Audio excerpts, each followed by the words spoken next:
Hello, everybody. Hi, Joan. And Rhonda, hello, hello. Hi, Peggy. Good to see you all. How are you? I look a little ghostly at the moment. Oh, well. We'll just do the best we can. Okay, everybody, you can hear and see me okay. Hi, Starla.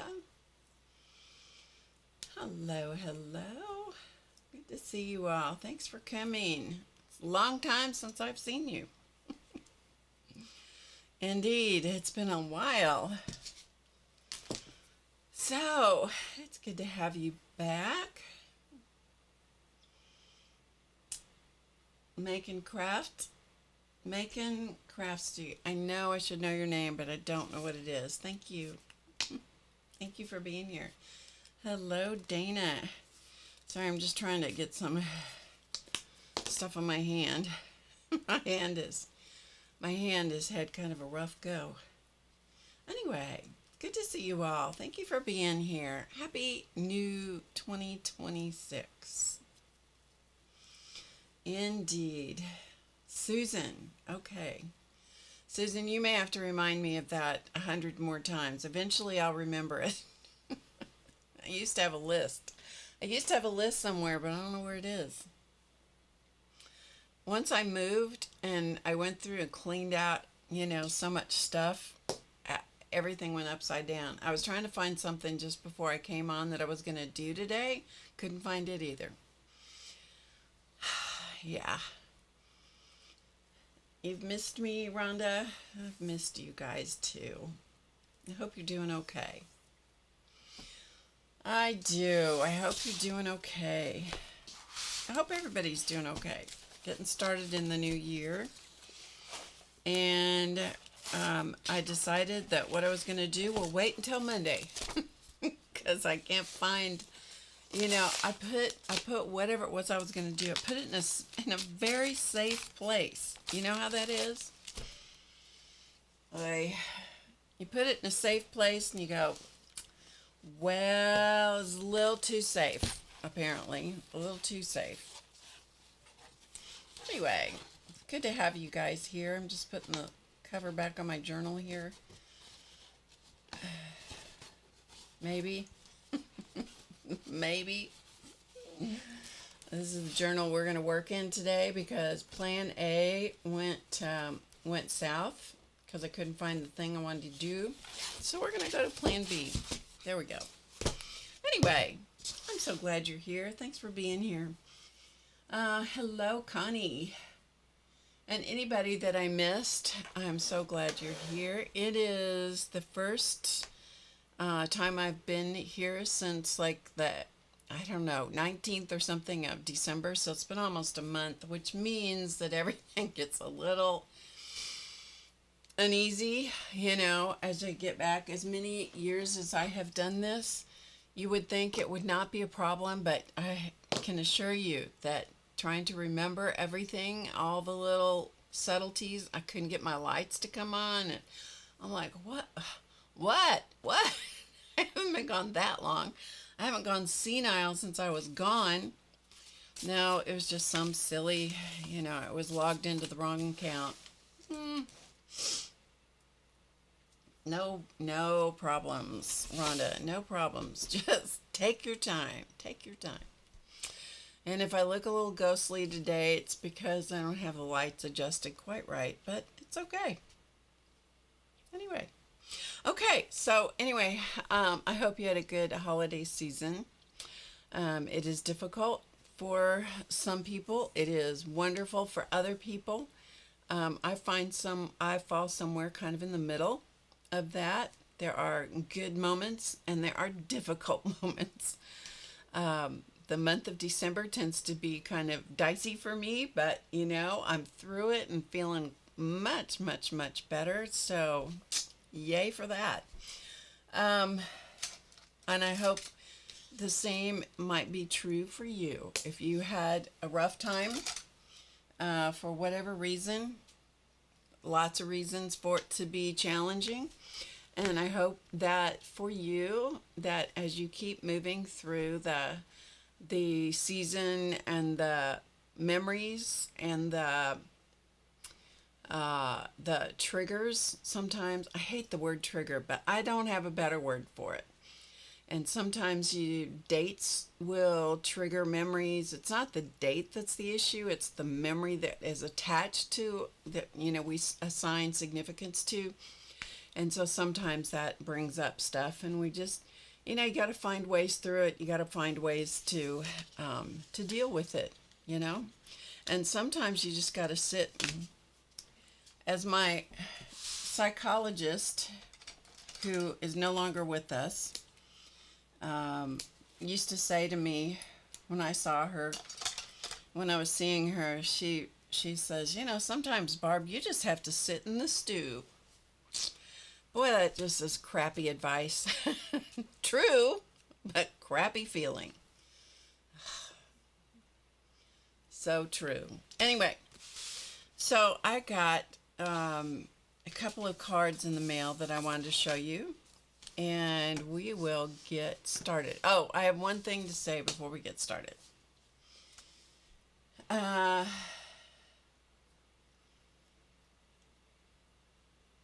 Oh, good for you, Joan. That is a huge celebration. Yay. Good job. Good job, Joan. Invasive tests are never good, never fun. But if you get good results, yes. Yes. Yes. So it's a new year, and sometimes we have new people that find us in the new year. And so this is not saying anything to any of you that are here. Okay. Hi, Dorothy. This is not in regards to anybody that's here in the audience, but sometimes we get new people that show up and they'll catch a recording and they don't understand the whole live stream thing and the chatting that goes on. And I know that other streamers go through this too. And I had periodically somebody just slices and dices about how I waste their time. Now, I don't know why they watch it all the way to the end. Because I'm going to tell you, if somebody was upset with, or if I was watching someone and I was upset with how they were wasting my time, I just click off. I find it totally mysterious that anyone would watch, 2 hours beginning to end and then slice and dice about what a waste of their time it was. So I find that curious, but sometimes people do that. So I'm here to tell you that if you're new, whether you find me new as a recording or if you happen to stumble onto the live stream, there's going to be chit chat in the beginning. Where there may be chit chat in the middle. I don't know, because it's live. That's the thing. It's LIVE live. It happens, okay? And so here I'm giving you fair warning. If you are watching the recording, there is chit chat at the beginning. You can drag your little finger or your little mouse and drag it across until you see something happening that you want to watch. If I am not your person, if I am not the person that you enjoy watching, it's okay to click off, and it's fine. You're not going to hurt my feelings. You're not going to hurt anybody's feelings here in the audience. Nobody's going to know if you clicked off. It's okay. All right? And so I may make this sort of announcement thing at the beginning for 2 or 3 times just to kind of, get it across, maybe encourage people that they don't need to stay. It's okay. You don't have to stay. Okay? Hello, Catherine.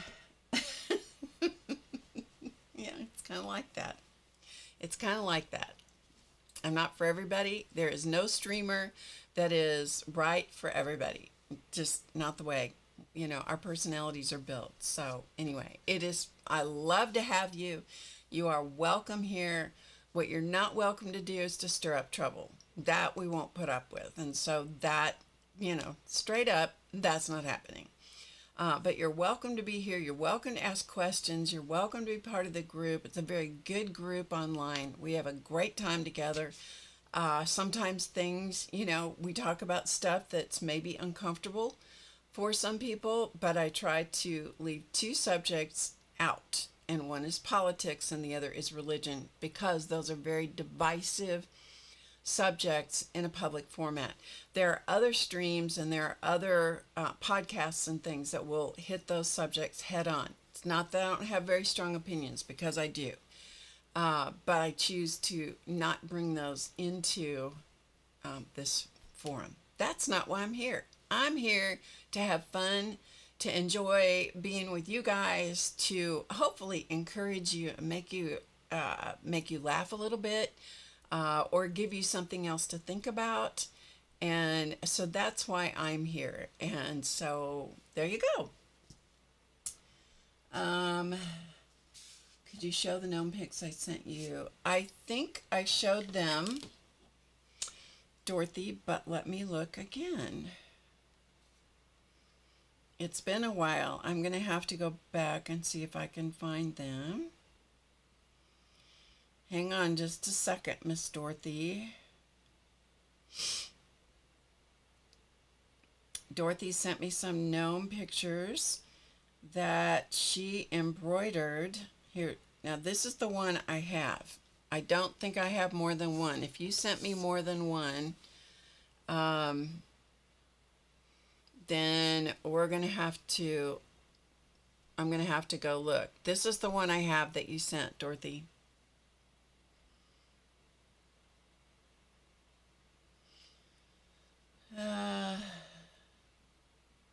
That's the one that I have. That was one of the little gnome drawings that I put up for everybody. And this is one that Dorothy took that, instead of painting it, she took that and embroidered it, which I think is adorable. Yeah, adorable. So is there another one, Dorothy? You let me know, because if there is, I'll have to go find it and show it on the next stream. Okay? That's the only one that I have. Okay? All right. So I got a couple of cards. I've shown some of the cards that I received. And this one is from our Linda and Tim, which I think is wonderful. I picked this up at the post office box this week. So Linda and Tim, mother and son, sent this, and I thought it was really sweet. Love, Linda and Tim. There's Tim's signature. Isn't that a sweet card? Linda and Tim cards 2025. So Linda, I don't know if you're here, but if you watch later, thank you so much, and please tell Tim I really appreciate that. And also, we rode that train again that I sent him some postcards from before. We rode the train again. This was the holiday part, the holiday edition.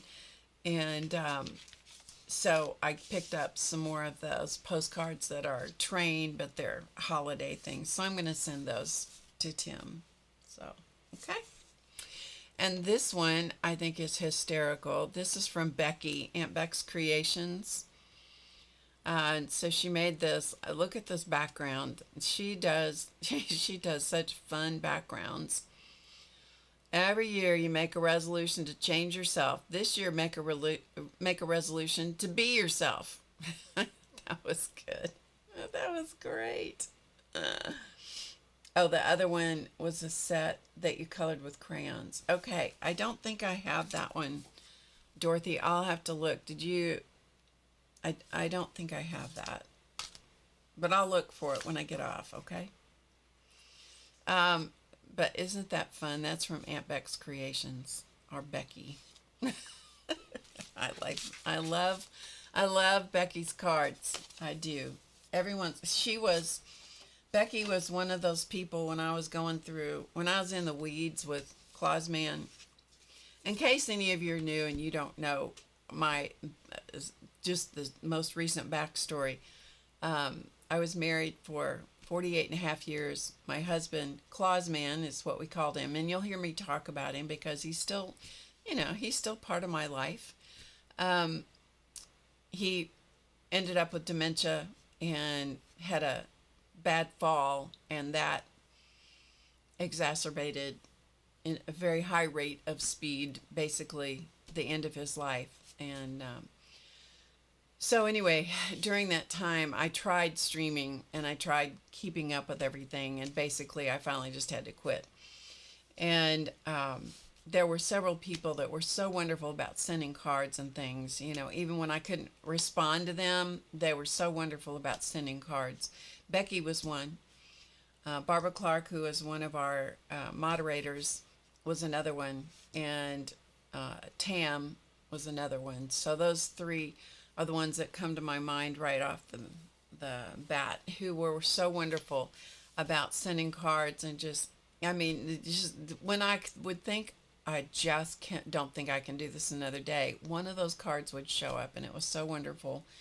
And Becky was one of those. So I just really, really appreciate that. And also want to encourage you that if you make cards, send them, send them to people.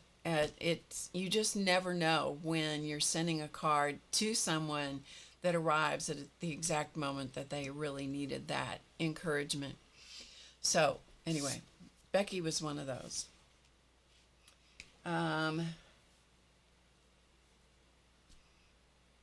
Oh, you got many cards back. Oh, Rhonda, I'm so sorry. Designs by Thunder. Well, Happy New Year to you too. Glad you're here.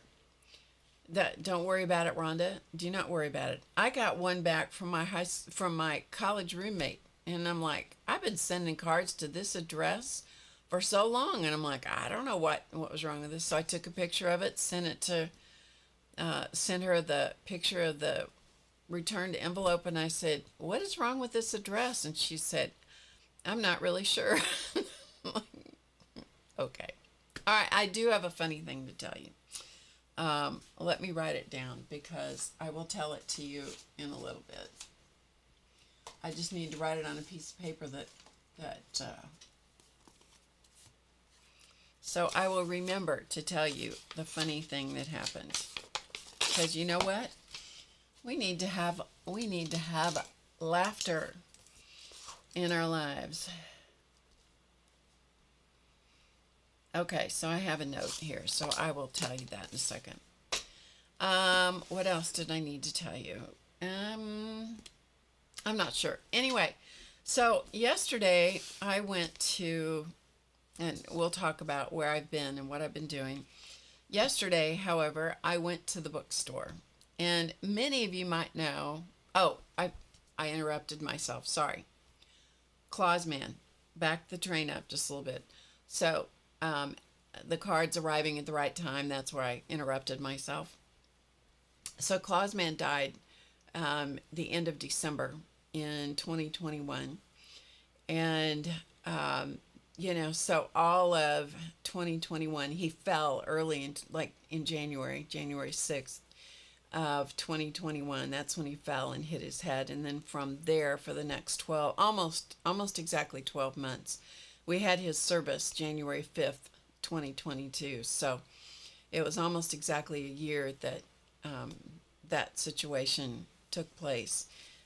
Anyway, so that was that chapter of my life. And then several months later, I reconnected with Elton, who I am currently married to. We got married in 2024. We've known each other for a very long time. His wife had passed away. My husband passed away. We reconnected. And as happens with many situations like that, hopefully a lot of the time it works out, because it's way better to be with someone that you love and care about than to be by yourself, trying to figure out what to do with your life. So anyway, he and I are married. We've been married for a year. And So when you hear me refer to Elton, that is my current husband. When you hear me refer to Clausman, I use that name Clausman because he went by his initials and they're too similar to Elton. So I maintain Clausman. The reason I do is because he was a wood carver and he carved primarily Santa Clauses. And so we called his nickname online was Clausman. Elton would have a nickname online, except one day he came into the chat and he used his regular name. And I'm like, okay, then I'll just use your regular name, because I don't use anybody's real names when I'm talking. I use my name. And, but apparently Elton, we're going to use his real name. Oh, thank you, Thunder. Anyway. Okay, I will get him after. I'll get him after the stream, Dorothy, and then I'll show him on the next stream, okay? Okay, so anyway, I went to the bookstore, one of my favorite places in the world to go. And because I love to just sit and look at things. And most of you know that I love to journal. And so I was looking for, what the new journals were that were available. And so I got a couple, and I just thought I would share those with you. And this is the wellness journal that I picked up. I like this because it's one day at a time. And I picked these up at my local Barnes & Noble. And so I thought I would show it to you. And what I was going to do today was to put something on the front, but I couldn't find what it was I wanted to put on the front, so we'll do that on Monday. But it's just kind of an interesting twist. It's a little bit similar to the bullet journal idea, but not exactly. So there's some things in the front to sort of guide you. I honestly have not read the stuff. I looked through it and I just thought, I kind of like this. I like the fact that it's not dated. And so even though I'm not starting January 1st, I can just date it the way I want. And so it's just sort of a good little, checkup kind of thing. And some people don't like this kind of stuff. I happen to like it.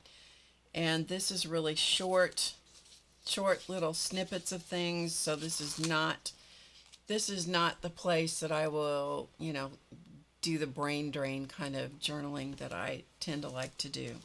Anyway, so there's that. And I got this.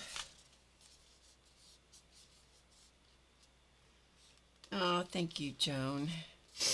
I got this, and so we're going to stick this in this journal. This is, I believe, this is pronounced Leuchtturm, although I wouldn't promise that that's correct. But this is a pen loop, so let's see if we can figure out this pen loop, shall we? Okay, pen loop. All right, this is supposed to peel off of here. There we go.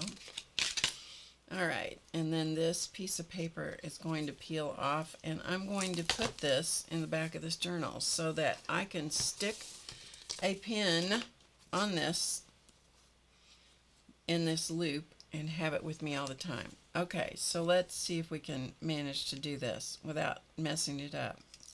Okay? I'm not German, and so I don't know how you pronounce it exactly, but it's something similar to Leuchtturm. All right, and so that will go in like this, and then this is not the pen I will use because they're fat. Try this one.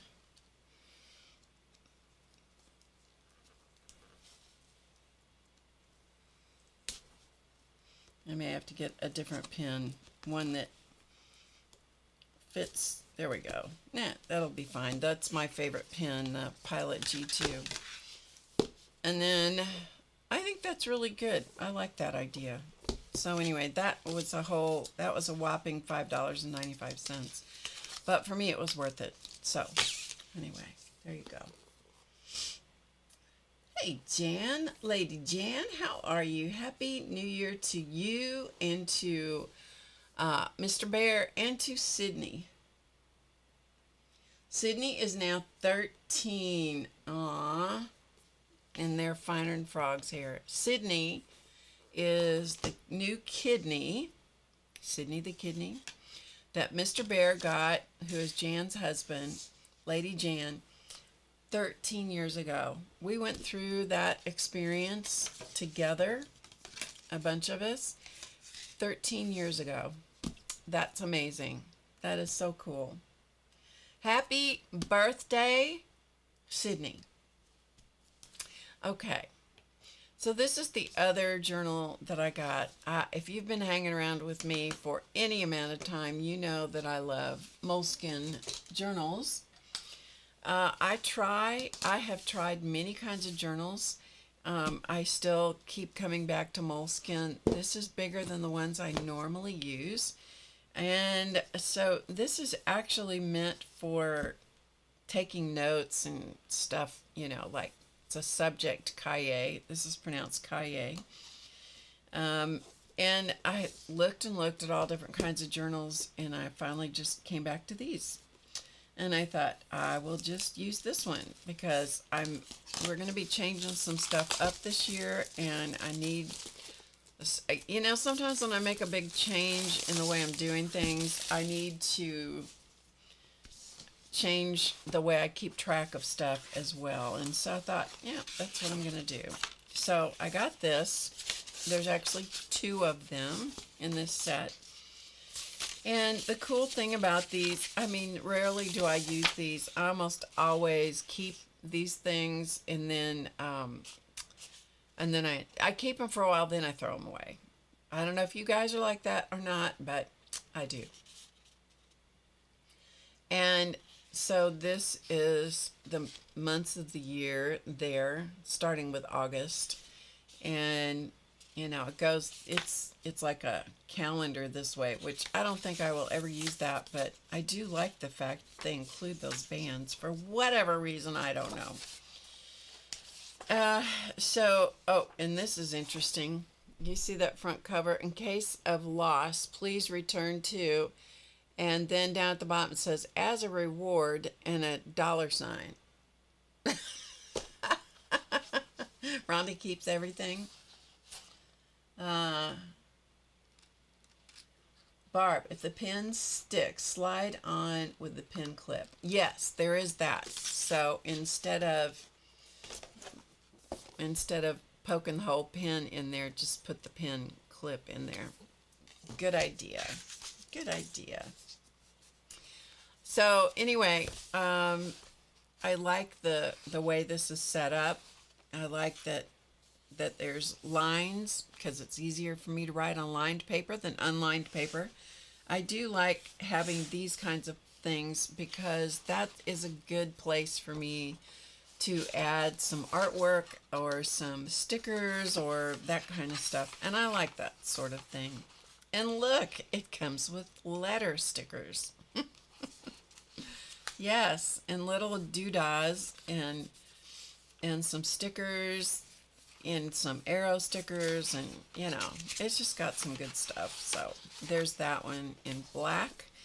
And this cover is going to be good for writing, coloring with either Posca pens, so the paint pens work really well on this, or white. The Jelly Roll pens are good on this also. I love me a good craft paper cover. I don't know why, but these work really well for all kinds of things. This is one that I did a long time ago on a craft cover. This is a very typical, you know, lots of people do these stacked cups or stacked bowls or whatever. but this is done with black pens and white pens, Posca pens, and then I drew, this is drawn, the lace is drawn. And hi, Sarah, 3 dogs and 2 kids. Good to see you, Sarah. Glad you're here. And Happy New Year to you also. If you don't follow Sarah on Instagram, you should. Sarah posts great pictures of her horse or horses. I'm not sure if it's one horse or more. And her dogs. I know she has multiple dogs, and they are so fun to watch. I love seeing Sarah's pictures. So anyway, on a craft paper notebook, it makes a great surface for using black and white, or black and white and graphite work really well on the craft paper. So I'll have to do something. We'll have to do something with this. And this is just my rendition of wallpaper back here. 1 horse and 4 dogs. You have 4? 4 dogs? I thought you had 3. Fergus, Winnie, and who else? Sarah's going to have to tell me. Now I'm very curious. Anyway, a craft paper cover is really good. That craft paper is, and this is really good for the surface. It's a great paper to do with pens, like the Moonlight pens or the Posca pens, paint pens. Ooh, illicit liquid stickers, white pens, top up. Aw, thank you, Jan. You are so sweet. Very sweet. Isla and Rona, Winnie and Fergie. And Rosie is the horse. I didn't realize you had 4 dogs. I don't know. What is wrong with me? Anyway, thank you, Sarah. And so this notebook is the same, set up the same. I like that all of the moleskin notebooks, no matter what size they are, have these little pocket folder type slip-in tuck spots in the back. I like that. I love the paper, the moleskin paper. It is not cheap. They're not cheap, but I like the quality of the paper. I like the way the pens write on them. You know, it's just my thing. I like me a new journal. What can I say? So anyway, wellness journal and 2 new moleskins, and for planning purposes and so forth. And there you go. Okay. Hey, Amber, good to see you. So I was going to do some things on the covers of those journals, but I couldn't find what I wanted to do. So you know what? We're just going to do some junk journaling today, and I hope that's okay with you. We're just going to junk journal. I sure did not know that Sarah had 4 dogs. I could have sworn she only had 3, because her name is 3 dogs and 2 kids, you know.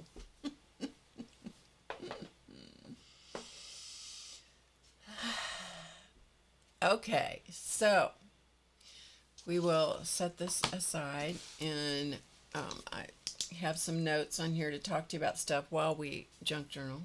Are any of you doing junk journal January?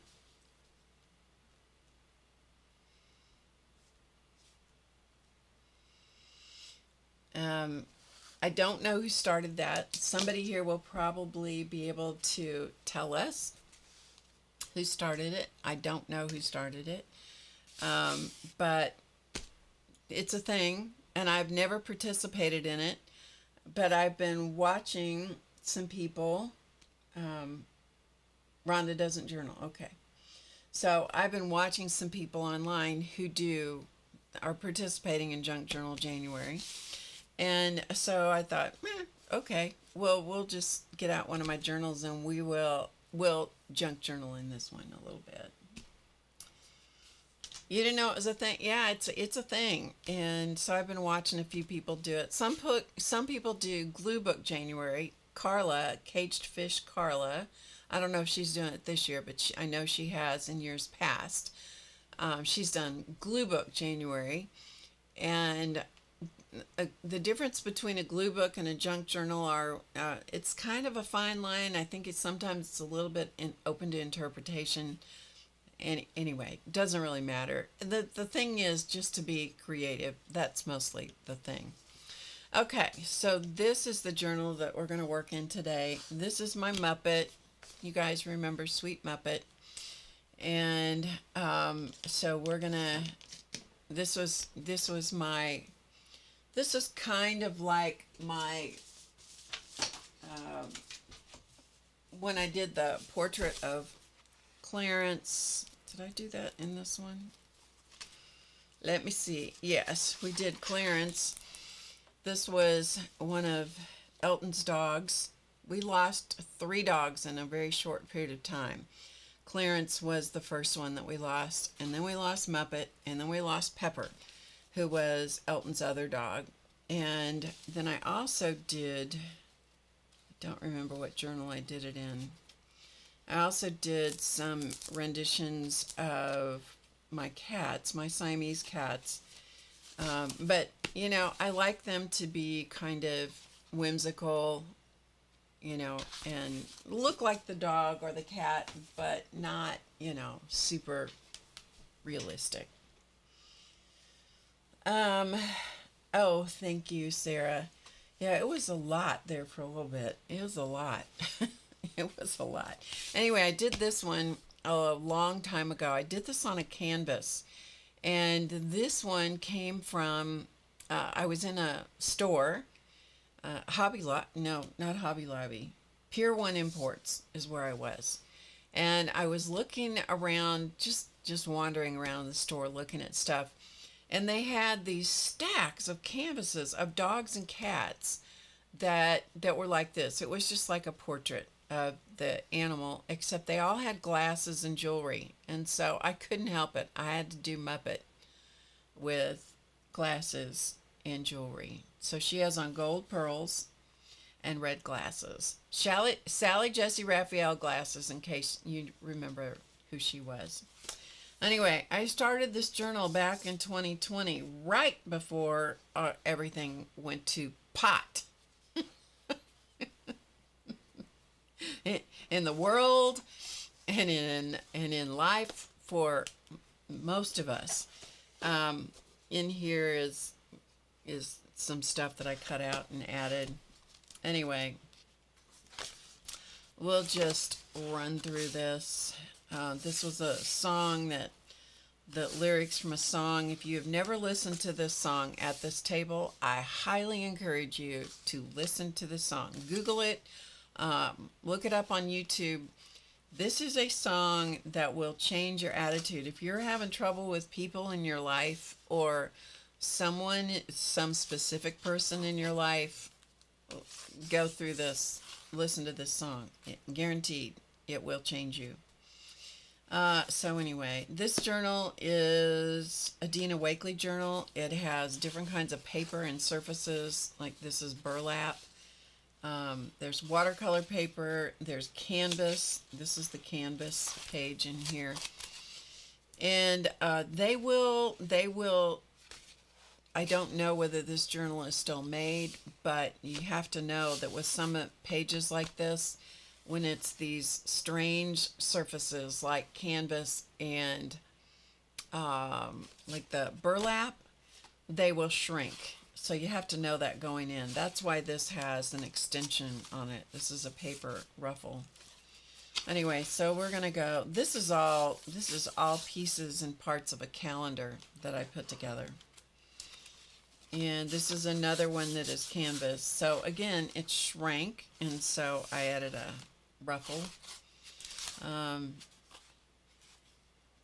don't know what that surface was. Oh, and don't you know, in every journal I have, there is a goofy family album. My brainy mess. They're barking at the pictures, are they? This was one that we did. I never did finish it. That's why this stuff is in here. This was This was just a goofy page that we did. This was when the lockdown first started and we were all trying to stay sane. This is craft paper. That's another surface that's in here. This one is the worst page in the whole thing. This is, what do we call this? Rolla Picasso. And so you did all this weird stuff. That is a page I absolutely dislike, and that's why this is on it, because I hate it. This I like, but this one I don't. And it's okay if you have pages in your journal that you don't like. You can paint right over the top of them.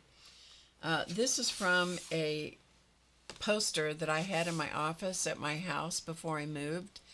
And so I took a picture of it and kind of reworked it, I made it very small, printed it out, and then I was obviously working on trying to stay balanced in that time. Hello, Kathy Patterson. Hello. Hey, Carla, I was just talking about you. Carla, are you doing Glue Book January this year? Are you doing that? We were talking about Glue Book and junk journaling. So if you want to know about Glue Book, anything in regards to Glue Book, go to Caged Fish, Carla's channel, and look at it. You're not. Okay. But you still have all your other videos and stuff, right, on your channel that people could go and look at if they want to know what glue booking is and that kind of stuff. Oh, you're closing. Okay. Okay. Is your channel still up? Your YouTube channel? If so, you do have the scavenger hunt for 2026. Okay, so check out Carla's channel if you want more information. Okay. This was a page about my dad. This is a tag that I did. That was actually a photograph and some photographs I put together or something. I don't remember for sure. And this is zipper around here. Zipper teeth. It's an old zipper. So it is dimensional. And so there's that. This is also that burlap. And this is corrugated paper that I made flowers out of. Okay, good deal, Carla. Here's Chance. Okay, here's Chance. This is one of my two sponsors. You guys remember Chance. And I could not have gotten him any more cross-eyed than I did in this image. This is similar to this in that he had to have glasses and some sort of accoutrement. So he has a bow tie. So that's Chance. We lost Chance a year ago, almost a year ago. In February is when we lost him. He was 18. Anyway, that's Chance. Here's more edge treatments. And this is Charlie. Okay, so this is the same idea of taking an image, and this was done on one of the canvas pages, so you see how much it shrunk. So this is Charlie. That's the other Siamese. So you can't tell that he's Siamese because he's blue. Yes, he's blue.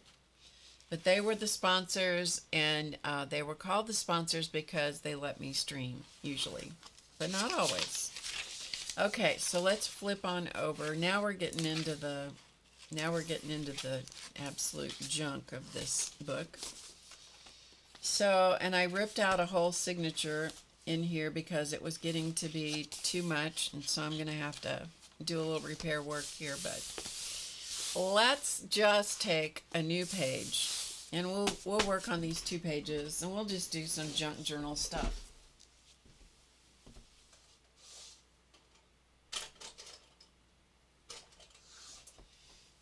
And it really doesn't matter what it is. We're just going to glue stuff on the page, okay? We're just going to glue it on here. And something may happen, but you just never know. So, I have two, excuse me, I have two containers of stuff. So we're going to get one.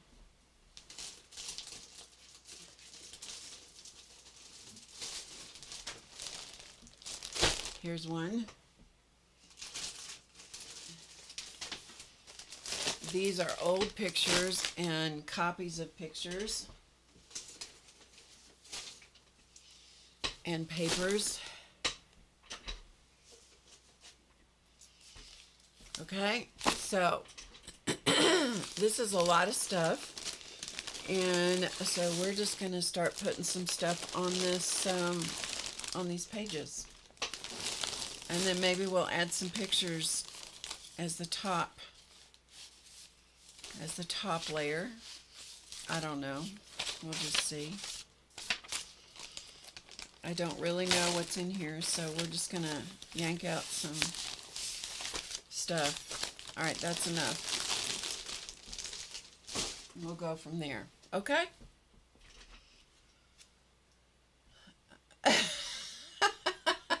Quilted jewels. Glad to know someone has more stuff than I do. Guaranteed. And I got rid of a whole truckload when I moved. A whole truckload. Yes, I did. Okay. So you guys know what this is? Some of you that are my age or older will know what that is. Anybody? All right, there's just a bunch of junky papers here, so we're just gonna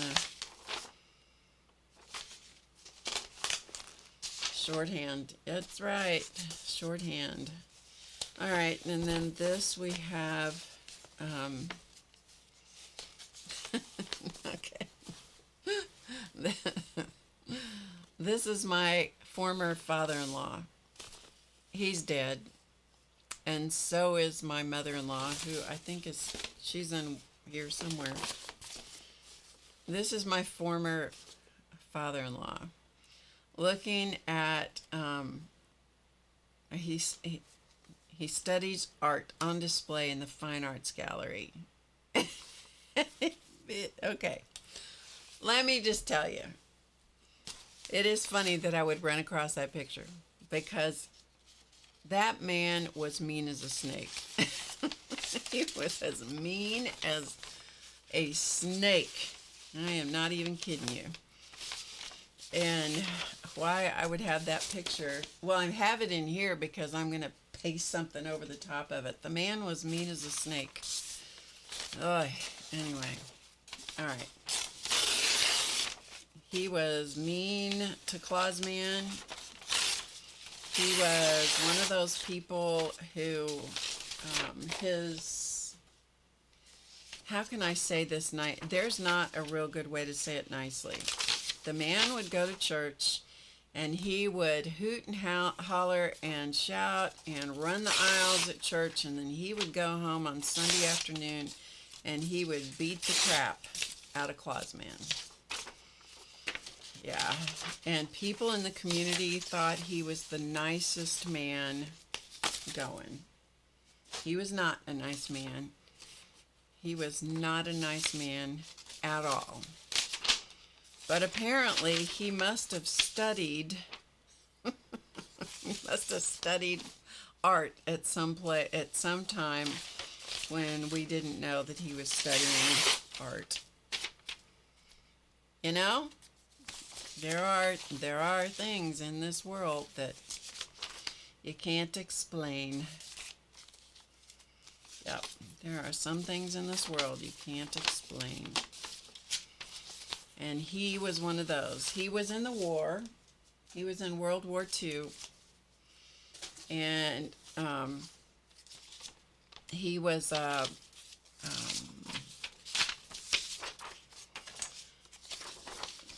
he and one of his brothers, there were 5 brothers in his family. I'm just tearing up some things so I make it smaller. the amount of stuff is going to be smaller. Anyway, there were 5 brothers in his family, and all 5 of them went into the war, World War II, at the same time. It is not a wonder that their mother was also mean. I imagine she was mean because of fear and anxiety, and certainly understand that. Anyway, you know, people.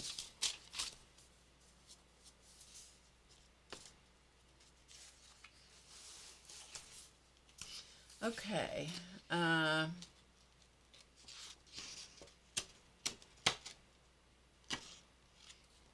Greg Shorthand. There you go. Okay. So, there are some interesting. Okay, this is an old. This is an old yearbook. This reminds me of Carla's kind of stuff. We may cut some stuff out of that. All right. I'm going to take most of this pile of stuff, and I'm going to put most of this pile of stuff on the floor. Okay. And then we're just gonna put some stuff together while we chat. All right? There you go. So if you don't want to watch me glue paper into this book, then don't stay. Don't stay. Because we're going to be using a glue stick and maybe even some matte medium, and we're going to glue some stuff. I almost said something bad. Okay, here we go. Okay, so here we go. I'm using a glue stick, and this is an old phone book that I've had for a long time, and we're gonna just glue some stuff, and we're just gonna put stuff on these pages. Okay. So I have to tell you one of the funniest things that happened over Christmas. My little granddaughter, most of you saw my little granddaughter when she was here.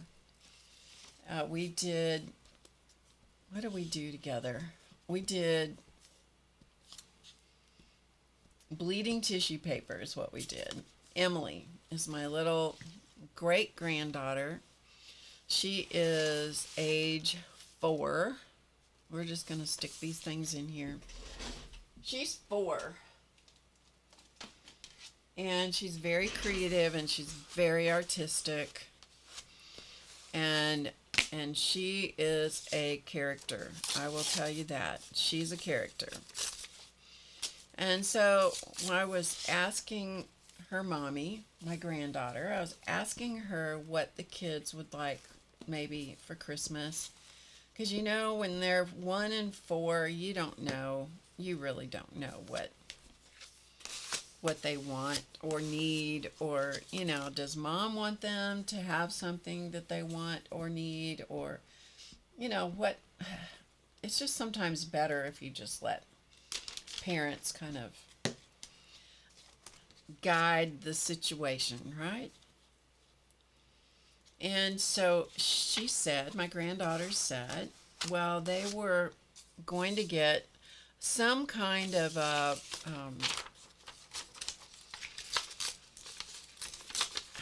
I don't know, it was some kind of a building toy sort of thing. It came from Costco, and it's kind of like what we used to do when we were little, where you'd get the couch cushions off the couch, and you would I think we'll use this side on this one. You would get the couch cushions off the couch, and you would get blankets, and you would make forts, right? Build houses and make forts and all that kind of stuff. Except this is an actual toy that you could, let's just put that on there like that. that you bought at Costco, and it's, it's different shapes of these cushion things. I don't know if you guys want to know what I'm talking about. And but anyway, she said, maybe you want to help, would want to help us buy that for the kids. And I said, sure. So I sent her a check. And, well, first of all, it took forever for that check to get to them. I mean, it literally did. It took the longest kind of time for that check and card to even reach them. And I think it arrived it was either Christmas Eve or Christmas Eve. And, it should have been there 2 weeks before that. So I was really concerned because it was taking forever for that check to get there. And so I, kept checking with my granddaughter. And, every couple of days saying, did the check get there? Did the check get there? Nope. Finally, the day arrives. It has arrived. And she called me up, or she sent me a text first, and she said the check arrived, and we explained to Emily that this was going to be for her present from you and Papa Elton, for her and for Liam. And then they, how moms do, and everybody does, they just, sometimes you get busy, right? And so they got busy, and they were probably dealing with little brother and didn't pay any attention. And then all of a sudden Emily comes back, and she now has, because she'd been looking at the check, she now has 2 checks in her hand. It was actually the one check, but she'd gotten a pair of scissors and very carefully cut it in half, because that way she and Liam could share it.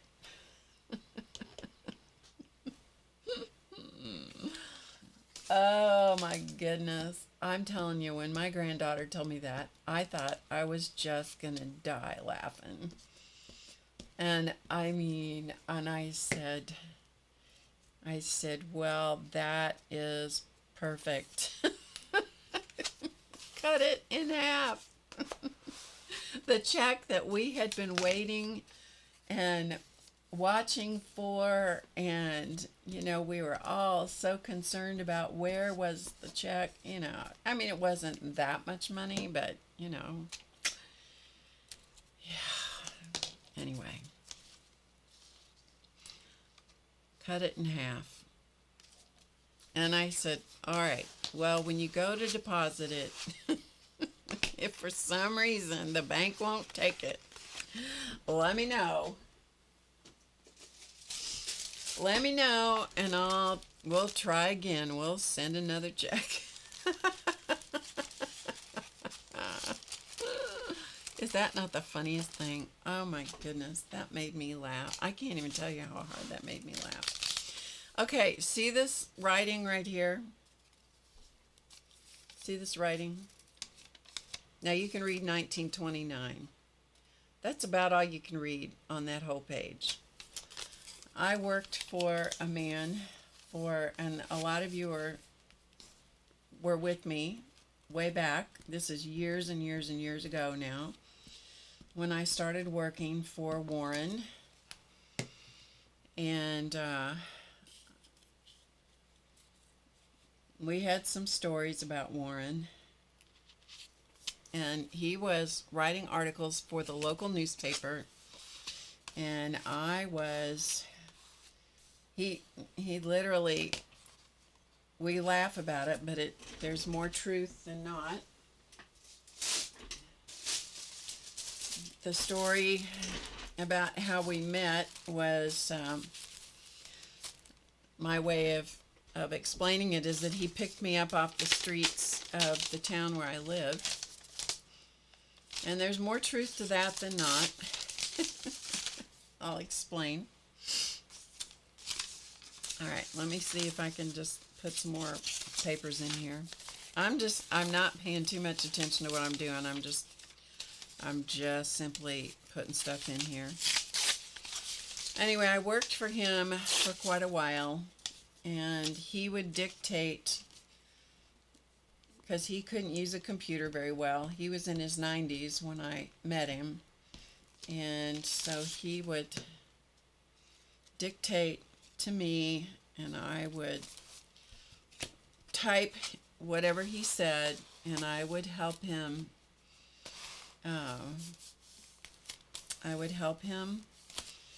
With his newspaper articles, which were published in the newspaper every week. And and all I'm doing is just this. I should have shown you. This is all I'm doing. I'm just putting a generous coating of glue stick on here, like this. And just gluing crap to the page. Okay? That's all I'm doing. Anyway, so I worked for him for I think it was once a week I worked with him. And I would do some preliminary editing for his column and stuff. And then it went to one of his sons. He had a bunch of kids, and it went to one of his sons, who did the rest of the editing, because one of the things that Warren was not good at is he was not good at knowing what was appropriate and what wasn't to write. So things that were appropriate when he was a young man, not so appropriate for him when he was older. And so sometimes we had to, between his son and I, we had to kind of, we literally had to edit Warren a lot. And he was a great guy, loved him.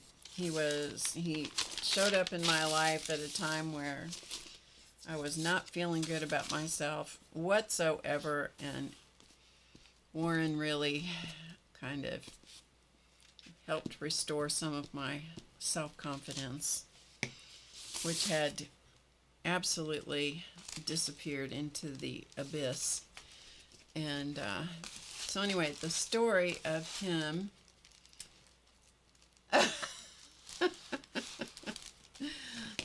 Elton Fay, that is my husband there, who has now entered the chat to give me a bunch of grief.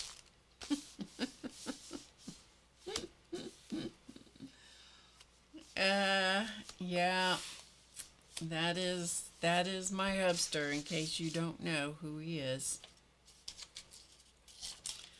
So the story about Warren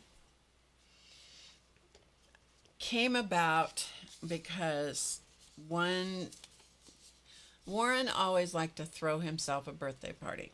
Okay? He threw himself a birthday party every year. And the first year that I was working for him, I didn't know that he threw himself a birthday party. The funny part about throwing himself a birthday party is that he made everybody pay for their own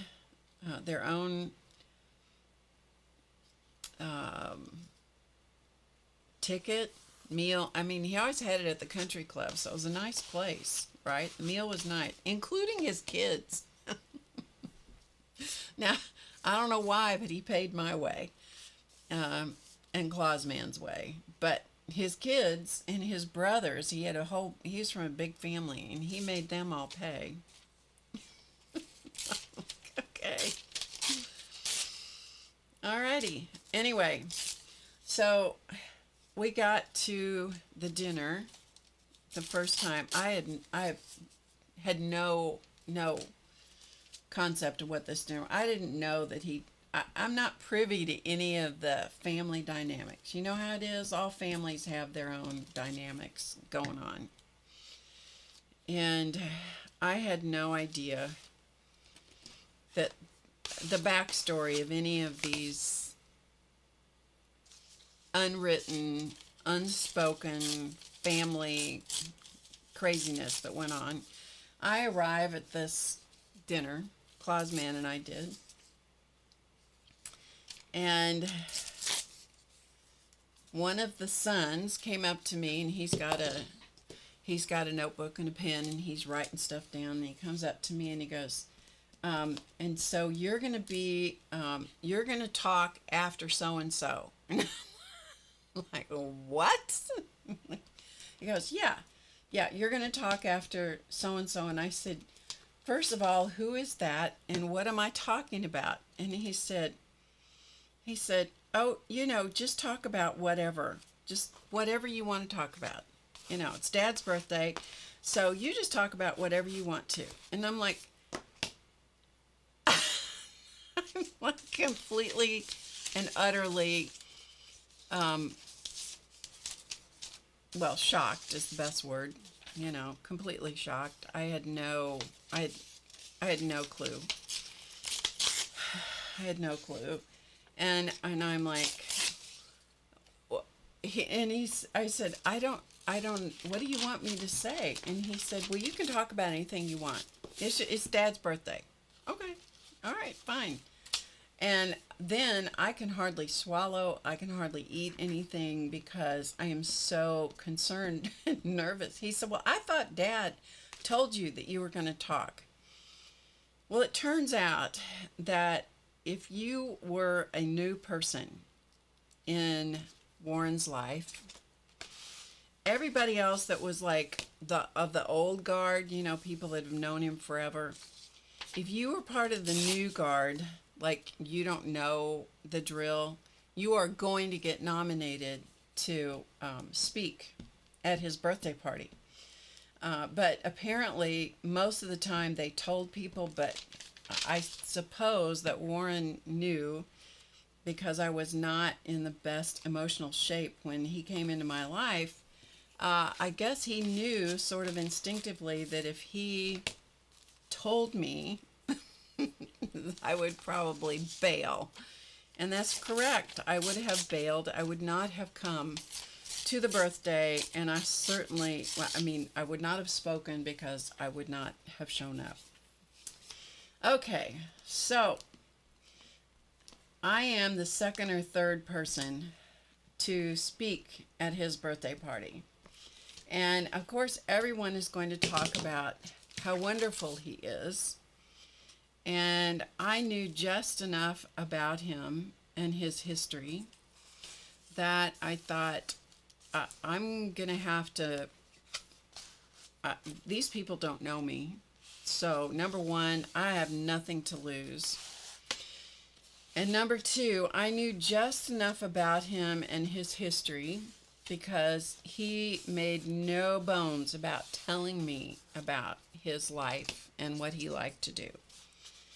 And some of it would make me like gasp a little bit, quite frankly, sometimes. All right, let me show you.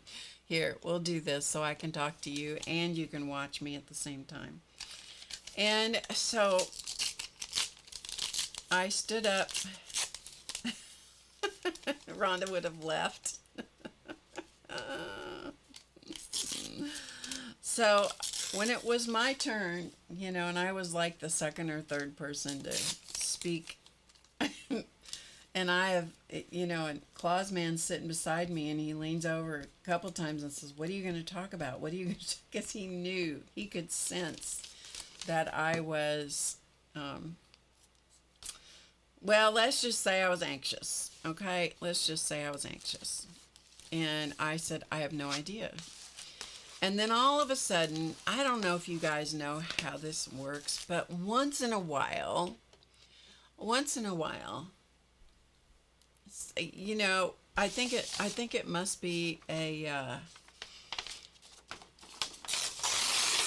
I don't know, maybe it's a God thing, I don't know, but like sometimes there's a thing that happens to you and you just all of a sudden know what you're supposed to do or you're supposed to talk about or you're supposed to, whatever. And that happened to me just about the time I got up to go up and stand behind the podium and the microphone where I'm supposed to speak, and I don't know what in the world I'm going to say. And I said, well, told him who I was, and that I was there to tell them the story of how Warren met me. And I said, and the truth is, he picked me up off the streets of the town we live in. And this is in a very fancy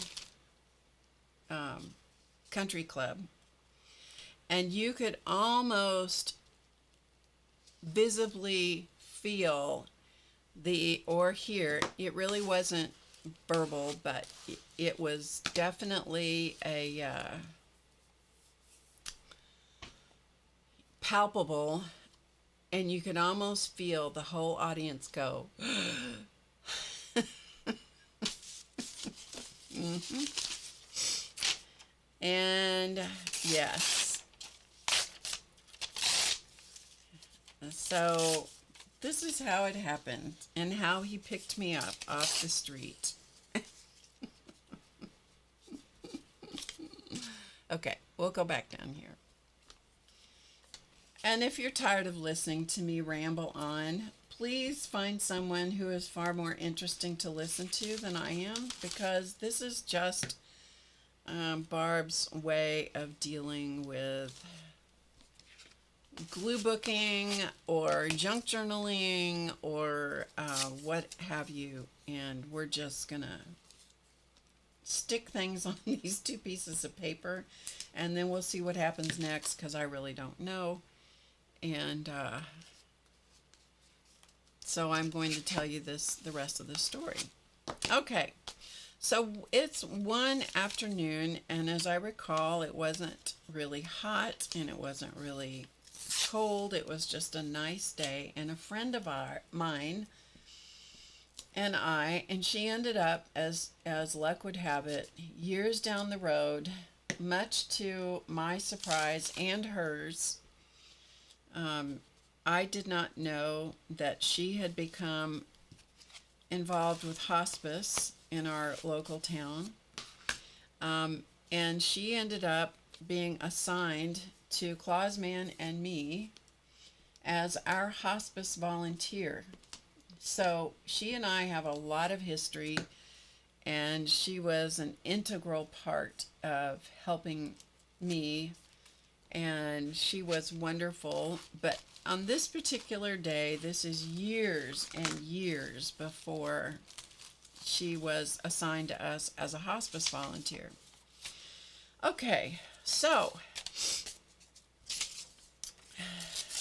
we're having tea together, and we are downtown, and we are outside on a one of those little things where they have a few tables set up outside a restaurant, and we're having tea and, I don't know, a cookie or something, and visiting, and all of a sudden she realizes that that someone is walking down the sidewalk toward us. And I'm oblivious. I don't know why, but I was completely oblivious to this whole thing. And so she said, "Oh, just a minute, Barb." And she stands up and she basically runs down to, we're about halfway down the block. She runs up the block because she sees this elderly gentleman, and she's thinking he needs help. And so she runs down the block. And I'm just sitting there sort of amazed at this whole thing. But that was not really uncommon for her to, kind of do things like that. I just sort of watch people and see what happens. It used to surprise me a whole lot when people would do things like that, and then it got to where it didn't really surprise me at all. And from her, it definitely didn't. And I was like, I wonder what she's doing. And so she goes up to this elderly man and she says they're having a conversation, and they're walking kind of back toward our table. And he said, I needed to park close so I didn't have so far to walk. And about that time, on the end parking place, which is where he wanted to be, a car backs out. My friend says to him, go get your car. I'll go stand in the parking place for you. I'll hold it for you. Okay, so from halfway down the block, they both go up. She stands in the parking place. I'm still seated at the table because if I get up, I'm going to lose the table. So the two of them go. He goes the other way, or she goes up and stands in the parking place in the spot. So nobody, and she's standing there like this, not letting anybody else park there. So he goes the other way, about 2 or 3 spots on further down from where we were sitting, and he gets in his car and he backs out and he drives down. Now this is so he can get closer to where he needs to go. And he drives down and he parks. Then, everybody was patient, and he parks in the space that my friend has held for him. And so he says, oh, thank you, honey. I appreciate that so much. Thank you so much. And so she now feels good because she's helped him out. And here she comes down the back to where we are, and we start to resume our conversation. And then all of a sudden I look up, and here he comes. Literally, his gait was a toddle. He was toddling from the end parking spot, which was supposed to be closer to what his destination was. He comes toddling down the block toward us, and he's got something under his something with him, like books or something. And he comes to where we are, and I'm just sort of like trying to figure out what's going on, because the whole point of this thing was he needed to get closer to his destination. And he comes toddling down the block again. So he now has walked, at this point, he's walked 2 blocks, okay, to get closer to where he needed to go. Comes down, and there was an extra chair at our table. And my friend says, she says, would you like to join us? Because all of this makes total sense to her. I am just like amazed at 100% of what's taking place here. I don't even know what's happening. But it makes total sense to her. I don't know how, but somehow it made sense to her. And he pulls up a chair, sits down with us. And he said, you were so nice to help me out that I wanted to give you one of my books. And I'm like, okay, well, this is getting more and more interesting. And so he gives her one of his books that he has written. I am now pulling a page out of this old yearbook, so we're going to use some of this.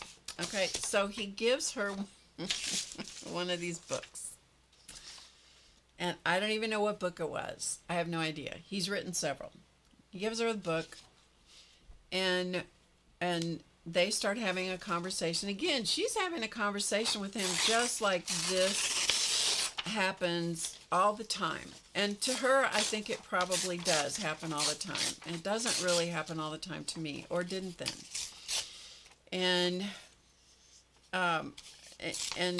he said, well, here, let me autograph it for you. Well, then I realized when he autographed this book I'm reading upside down or whatever, and I realize it's someone that I had known, not known him personally, but I knew his name. And I said, oh, you used to own or whatever this store in our town. And he goes, yes, I did. And so that started a conversation. At least now I have something I can talk to him about, because I had, some familiarity with I was just trying to connect some dots. he says, you girls, because to him we're girls, he says, you girls don't know anybody that knows how to type, do you? And out of my mouth, I swear, on a stack of whatever is sacred, I had no clue this was coming out of my mouth. I said, well, I do. And then I'm like, who said that?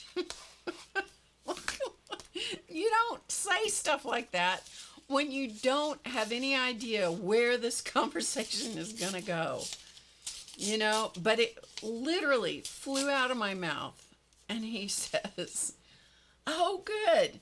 He said, I'd like to hire you. Okay, now,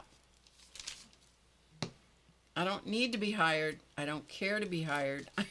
I'm not emotionally stable at that point in time. I should not be hired by anybody to do anything, because I am doing well to just keep my poop in a group, shall we say. But I have opened my mouth, and then the next thing I think is this will never go anywhere, right? This will never go anywhere.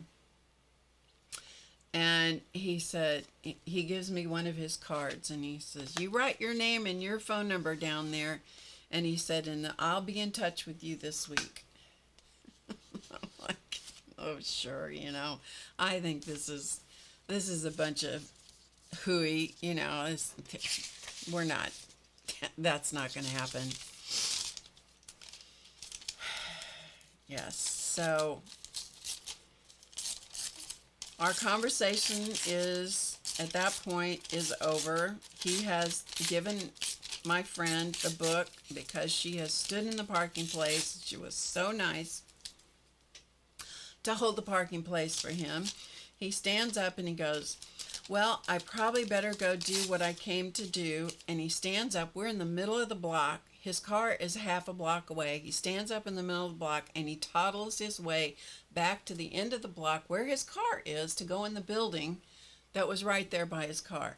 At this point, he has walked at least 3 blocks, in total.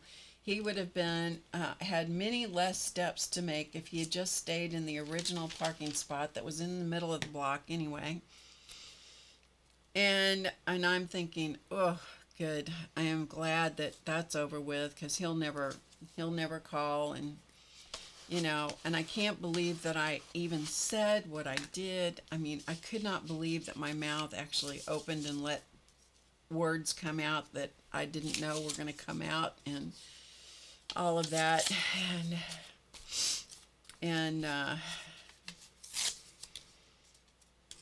2 days later, he calls me up. 2 days later, calls me on the phone, tells me who he is, and he says, honey, you said that you knew how to type, and so I want to hire you, and I want you to start, I don't know, it was like on Wednesday or Thursday or something. Come over he said, I live in a condo, and come over to my condo, and we'll get started on, whatever day it was. And I'm like, I couldn't even believe it. I could not even believe, first of all, that he actually had called, and that this has happened on the street. And I am telling this story at his birthday party to all of his friends and acquaintances. who are not at all surprised that he would have picked up someone off the street. Although they were a little shocked that anyone would talk about it, because they did not know what that meant about me being picked up off the street, what that meant in his life. And that audience of people was laughing their heads off as they finally realized and got a picture of this story as I was relating, I was mimicking his walk a little bit, and, kind of mimicking the things that he said. He is laughing to beat the band.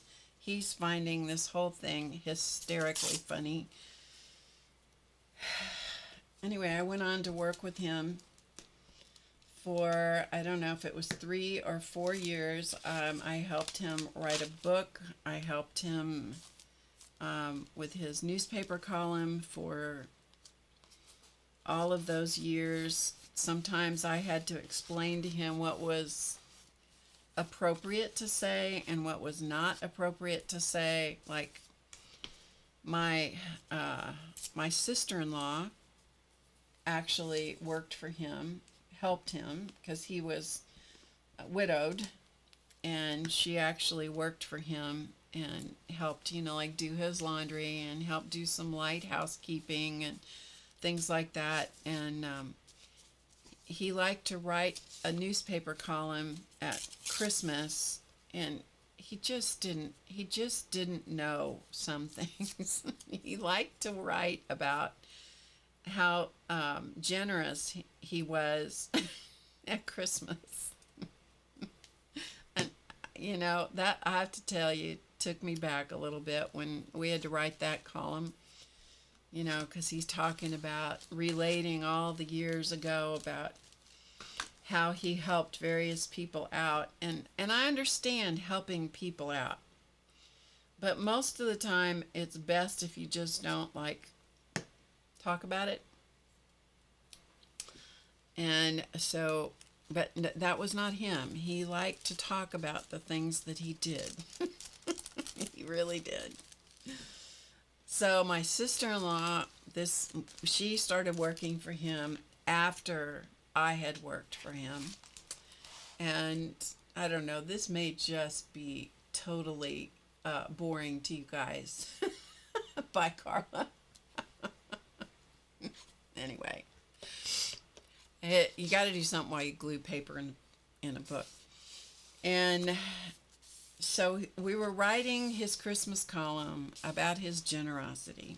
I'm like, wow, this is going to be something. This is going to be quite the article when you're blowing your own horn about how generous you are, And he gets to the part about, and he was thanking all these people who had helped him that year. And he gets to the part where he said, he referred to my sister-in-law as his maid. And I said, that's really not appropriate language. He goes, why not? That's what she is. And I'm like, she really isn't. She really isn't that in your life. She makes it possible for you to live at home. That's not a maid. That's someone who helps you, who is generous in giving her time to you. And but she's not a maid. He says, well, she does laundry and she helps clean my condo. Maybe she does that. She is not your maid. We're not putting that. We're not writing that in this article. I will not write that for you. If you are going to call her your maid, you're going to have to find somebody else to type those words, because I'm not doing that. Well, he used to live years and years before that. Oh, I just stuck this to my glue surface. Well, we'll get another one. Doesn't matter. Years before that, he lived in Texas. And this was years and years ago. That was something that would have been the language of the day. But we had come a lot further in referring, Anyway, so that is the story of how I got picked up on the streets to work for someone, and this is his writing, and that is his writing, and that is his writing. And his writing was so hard. It looks like hieroglyphics, and I accused him of that many times, because he would make notes. These are some of his notes. And then we would get together, and then it was time for us to write the article. And he would say to me, "Barb, can you read my writing to me, because I can't read it?" Like, oh my Lord. Oh, yes.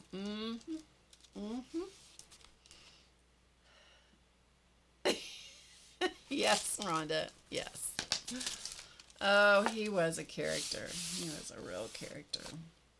He really was. He was a character. Anyway, okay, let me get rid of all this junk off my desk. So, get rid of all this crap. So we can sort of see. Okay, because what we have done here is we have covered the surface of these 2 pages. We have glued papers on, and I feel ever so much better since all I did was just glue a bunch of stuff together. Let me just get rid of this. And that is what happens when you glue stuff to stuff, is you can make yourself feel so much better. Let's just see what happens if we even up these edges.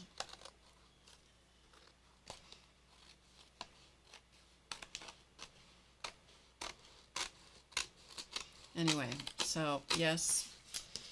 Now, I will also tell you that the same gentleman, I don't remember what year he was born, but it was in the early 1900s when he was born.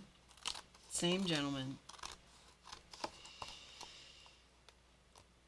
It was not uncommon for, I'm going to say this as delicately as I can.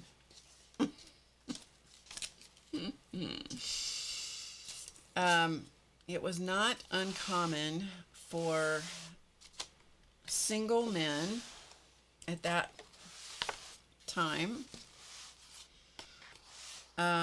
to visit certain establishments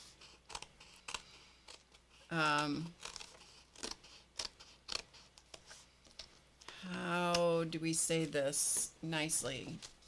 They would visit certain establishments where there were ladies of the evening who worked. And this guy, it would cost $1. And the reason I know this is because he told me all of this one day when I was taking him somewhere, and he was talking about this because there was a well-known establishment in our town, which I was way too young to know about. In fact, I wasn't even born yet. Hadn't been born for a long time. And he was in college or something. He wasn't married. And he referred to this establishment. He knew the lady, and he knew all the girls, and he was working very hard to put himself through college then. And he was the oldest, I think it was, of many children.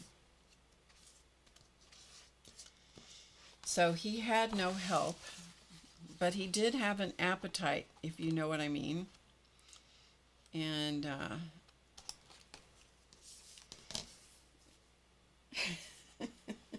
he told me,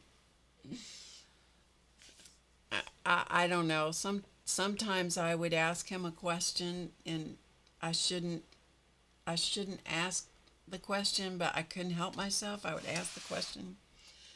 And I said something to the effect of, how much did that cost? And he said, $1. He said, I had to work very hard to save up $1. And me being me, I'm trying to not,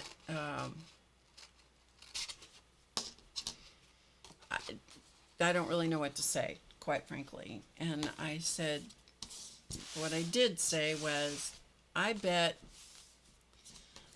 you got your dollar's worth. He said, and I quote, I sure did. Oh, man. Oh, I received an education. This man educated me about things that I didn't intend to be educated about. Didn't think I wanted to be educated about. Didn't know I need, but I learned a lot. Yeah, I did.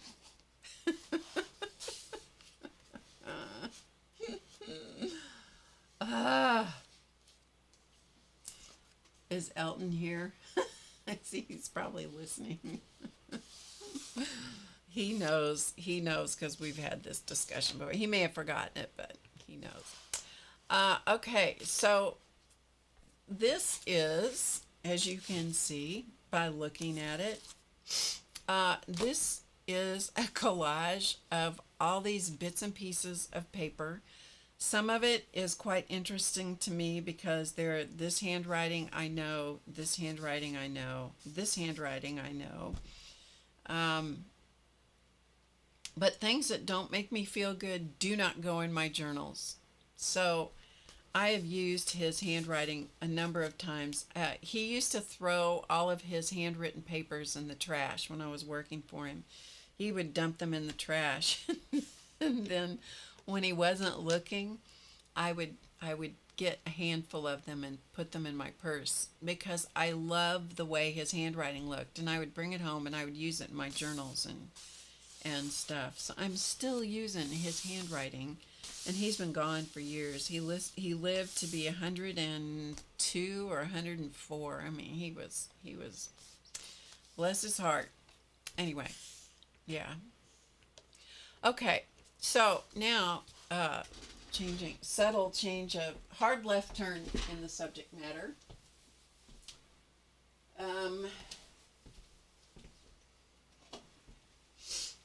What I'm going to do to unify this page that I have no idea what I'm going to do with, we're going to put some white gesso on it.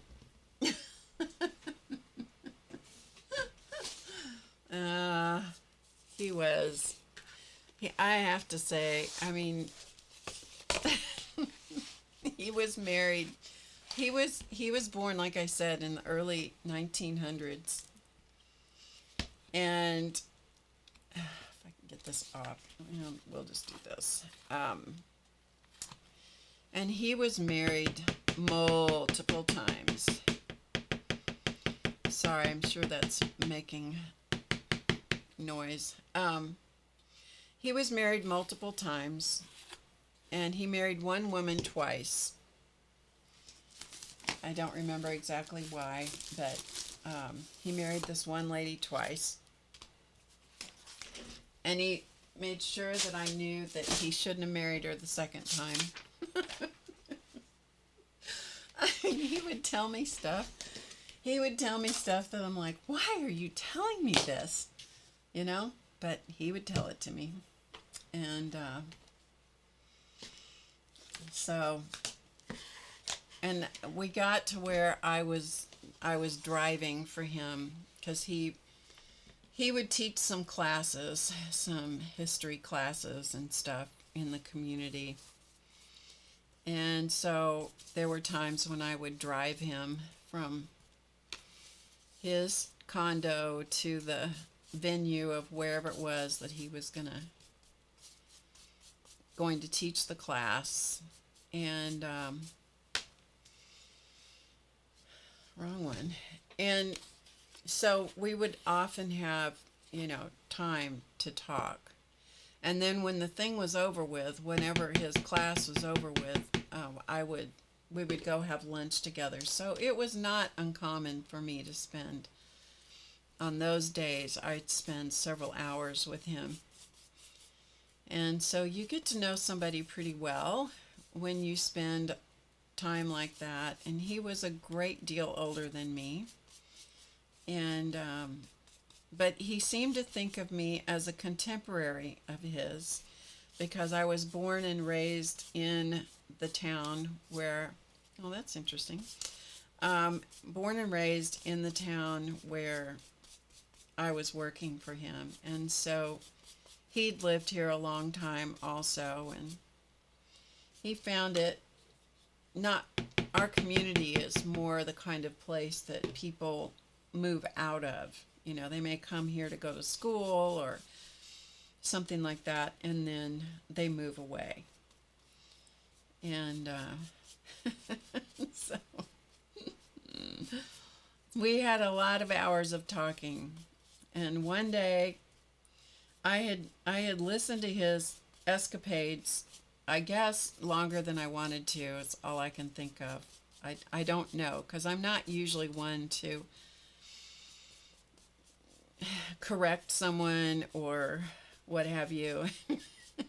I'm driving along, and we finally have parked the car, and I don't know if we're back at his house, or I don't remember where we were exactly, but I apparently had listened to as much as I wanted to listen to that day. And I said, and it was clear at that point that he was, I don't know how else to say it other than he was, shall we say, a womanizer? I don't know. I don't know what else to say, what to call him. I hate to put labels on, but he talked about it himself, Anyway. And I said something to the effect of, I bet you remember, or you enjoyed all of your women. He got this real dreamy look on his face, and he goes, I surely did. Every single one of them. And he's in his mid to late 90s at this point. I kid you not. Anyway, okay, let's change the subject. So this part has had white gesso put on it to kind of unify the background a little bit. This part has not had anything put on it. So I just wanted to show you the difference, okay? You can still see what's there, but it's obscured it a little bit. Yeah. Oh, he was a character. I'm not kidding you. He was, that is the best description of him. Character. The best description of him is he was a character. And I loved working for him. Every once in a while it would get to be a little much. I would have to just like, whoo, take a breath, take a breath, and yeah. Oh, he was a character. But anyway, he was one of my favorite people. He really was. Well, one afternoon I was working with him, and he started getting a headache, and I'm like, none of his kids, he had 8 kids, 4 of his own and 4 others that he adopted, and he he started feeling bad. Head started really hurting. And I got to put some paper in here. Okay. And it got worse and worse and worse. And so he was, I mean, it was really affecting him, and it started to scare me a little bit. And I said, I think we better call your son. He had one son in Texas that he was emotionally the closest to, not physically the closest to, but emotionally the closest to. I said, I think we should call him. And he goes, yeah. So we did. I called him, got a hold of him, and told the son what was going on. And he said, Barb, could you possibly take him to the hospital and have him checked out? Okay. Okay, you guys, that is not my job. I'm not a nurse. This is not my job. But, you know, I'd had some experience with my parents, and I'm like, okay, I guess that's what we're going to do. It was the only hospital in this town that I had never been to. And so I had to go to this hospital. I have no authority to make decisions for him, nothing. But I am taking him to the hospital, to a hospital I don't know how to go to. And he was really in pain, very uncomfortable. And I said, okay, you know, we'll go. And so off we went. We go to the hospital, and everybody there thinks that I'm either a daughter or a granddaughter. And so, you know, and the son that I had talked to said, if you can just stay with him until my brother, he was a teacher at one of the colleges, he said, until he can get there, he said, if you can just stay with him, that would really be good. And so I did. I was there with him for hours that night until his other son got there. I'm like, how did this happen? You know? And people would come talk to me and ask me questions, and I'm like, I just want to say, I'm nobody. I have no authority. I'm a nobody. I just help him write his newspaper column. That's all I do. I have no answers. I don't know medications. I don't know history. I don't know. Yeah. Oh my gosh, you guys.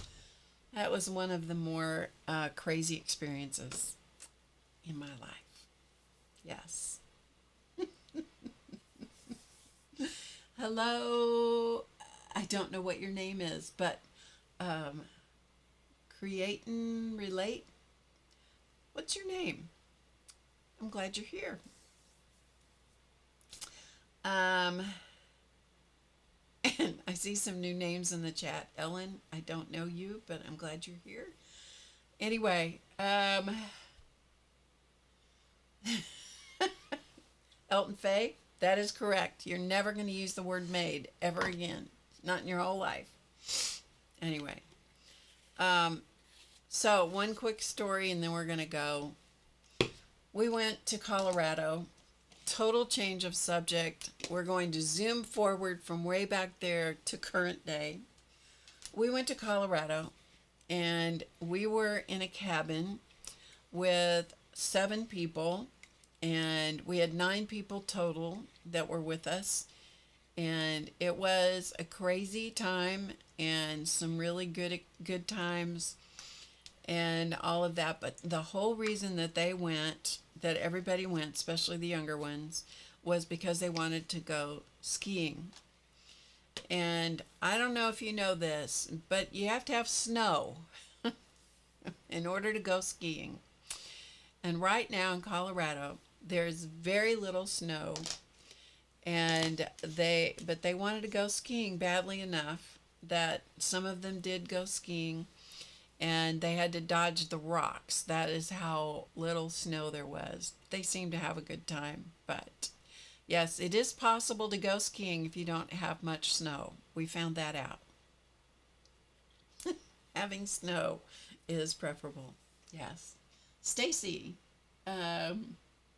you've been on before? Ah, okay. Well, remind me again. Remind me again. Ellen's watched me for years. Oh, good. That's great. Thank you for doing that. Thank you for watching. So this is a version of junk journaling.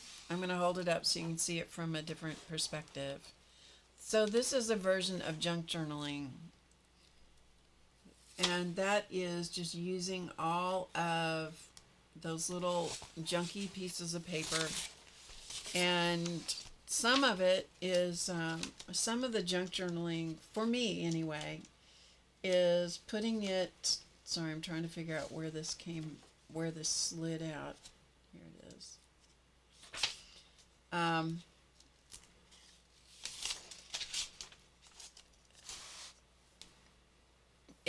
It's a way that you can not have to draw, not have to paint. You can just stick pieces of paper in this. But what that did for me today was let me look through this pile of stuff that I have that I've saved for who knows how long, and allow me to reminisce and start the storytelling in my head and remembering the stories and the pleasant stories. I mean, I haven't thought about this guy in years. And, you know, some of the fun things and some of the things he taught me, not all of them were, they were always enlightening. We'll say that. And he taught me a lot about life, and he taught me a lot about enjoying every day that he lived, because he did. And he had his whole routine. He had a whole routine when he would get up in the morning, that he explained to me one time, and part of it involved massaging his head. That was very important to him, to massage his head to get the blood flowing to his brain, and you know, and some of those things that I'm like, really? Okay. You know, but that's one of the reasons for doing this kind of thing, because how else would I have started telling you those stories anyway, right? Okay. All right, I'm going to take off now. I have enlightened you far too long with drivel and nothing that means anything, but I'm glad you're here. I'm glad you came by, stopped here. You have lots of choices of places to be and things that you could do with your time, and I'm glad you were here and spent some of your valuable time with me. So make somebody else smile. Have a good day. Enjoy the moment. Be kind to somebody else. Do something for somebody that they don't even know that you did. You know, do the anonymous thing and surprise somebody. All those things are good things to do that will, if you're in a funky place in your head or your heart, that can help boost you and get you out of that by doing something for somebody else. You know, if you're on the street in your town and somebody walks up to you and says, "Do you know how to type?" and out of your mouth comes the word yes. Just follow it and see what happens. Take a chance. Sometimes you never know what kinds of interesting things can happen in your life after that. All right, I will be back Monday night at 7 Eastern. And we'll either continue working on these 2 pages, which could happen, or we will do the other thing that I planned to do today, but I couldn't find the stuff to do it because I don't know where I stuck it. Anyway, thank you for being here. I will see you on Monday night at 7 p.m. Eastern. Until then, as always, remember to get creative today, because you know it's easy. You saw me do this. I mean, I don't know how creative it was, but it was fun. All right, I'll see you soon. Bye for now.